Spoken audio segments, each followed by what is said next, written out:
কুষ্টিয়ার দৌলতপুরে পদ্মা নদীতে হঠাৎই টর্নেডোর উৎপত্তি হয়েছে।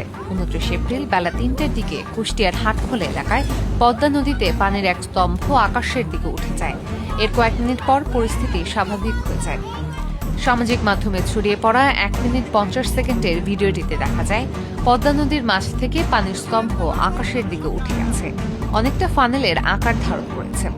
ওই দৃশ্য দেখে কয়েকজন দৌড়ে দূরে সরে যাচ্ছেন, ধীরে ধীরে পানির স্তম্ভ অদৃশ্য হয়ে যাচ্ছে।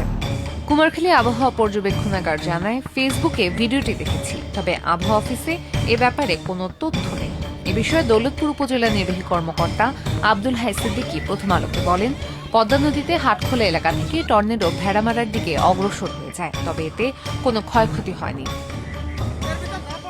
আবহাওয়াবিদদের সঙ্গে কথা বলে জানা যায়, সাধারণত কোনো স্থানে নিম্নচাপ বা লঘুচাপ সৃষ্টি হলে ওই স্থানের উষ্ণ বাতাস ওপরের দিকে উঠে যায় এবং তখন ওই শূন্য জায়গা পূরণের জন্য চারদিকের শীতল বাতাস দ্রুত বেগে ধাবিত হয়। এভাবেই টর্নেডোর উৎপত্তি হয়।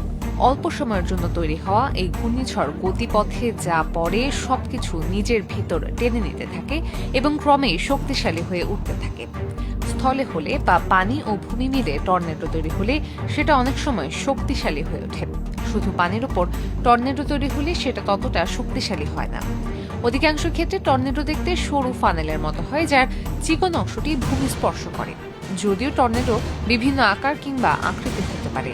টর্নেডো পানি টেনে নিয়ে উপরে তুলে মেঘ তৈরি করে, পরে সেটাই আবার বৃষ্টি হয়ে নেমে আসে। অনেক সময় আকাশে পানি তুলে সেটা আবার ছেড়েও দেয়।